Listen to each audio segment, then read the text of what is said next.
Libra Risings April 2022 is an exciting month where there's a clear new beginning in your love life, and also it looks like some sudden financial changes. If you are excited to dive into what the astrology, and then I actually have a new oracle deck I'm excited to use, what that has to say for your rising sign for this April, make sure that you like, subscribe, and hit that notification bell so you're always up to date with what the stars have in store for you. Hi, I'm Maren. I am an astrologer. I'm a crypto trader and investor, and I make these videos every month. So if you're new here, welcome. And if you're back, happy to see you again. I am a tropical Western astrologer using whole sign houses, mainly focusing on Hellenistic Greek astrology. So that's a little background about me. And every month I make these rising sign videos. I make overall forecasts, and I also have the 2022 forecast out. So you can watch all your videos on my channel.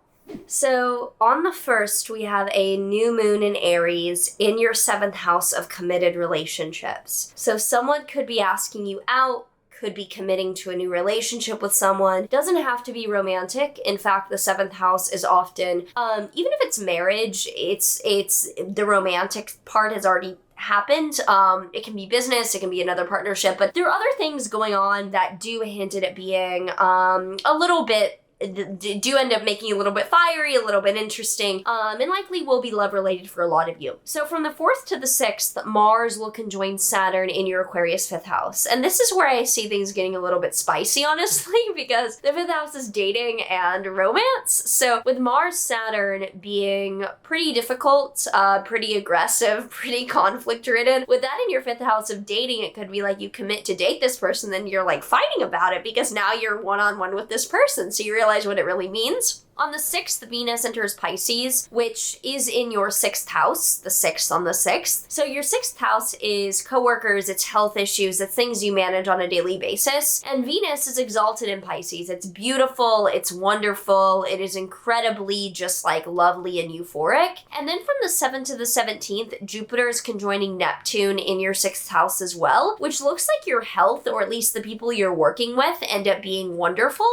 and you're much more open to new experiences with them, wonderful, like eye-opening, kind of transformative experiences. Could be that you're dating someone you work with, actually. That would make a lot of sense. On the 15th, however, Mars enters your 6th house, which makes for a little bit more trouble, a little bit more conflict, but that might come with the new progress that you're having. On the 16th, there's a full moon in your 1st house, a celebration, eye-opening, much more focus on you, spotlight on celebrating any identity changes or anything you have to show for yourself. On the 18th, there's then a Mercury-Uranus conjunction in your 8th house of finances and investments. And this is where the month really gets interesting, because Mercury-Uranus in your 8th house of finances is like suddenly you get news about an investment opportunity or money coming your way, and it's out of nowhere, but also very alarming and very sudden. On the 27th to the 28th, Venus conjoining Neptune in your Pisces 6th house is again just such beautiful energy for your health and or people you're working with. On the 29th, however, Pluto stationing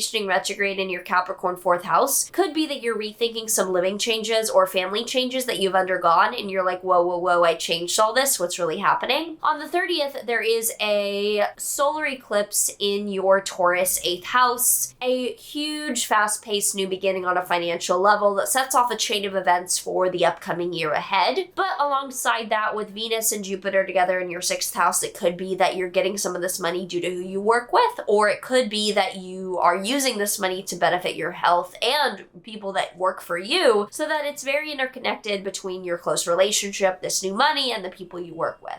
So if you have any thoughts, any news, or anything that you expect will be coming up for you for this April, feel free to let me know down below, and would love to hear what you all are doing this month. The Oracle deck card that we have for Libra Risings for this month is Richness, Marine Life. This is interesting. What does marine life have to do with this? Fertility is yours. Your wishes will be granted. There is more than one way to find a solution to the problem. Adapt to the new. So it looks like there's new with new problems, but because of the fertility and richness of what's happening with your life, it's good problems. And that's a wrap. I hope that this April is positive for you. I hope you're looking forward to things. And if not, then I too am kind of like, what's fucking gonna be happening? But sending all the best wishes, here to listen, here to hear about what you all are doing for the month ahead. And I look forward to seeing you in May. Oh, but there is one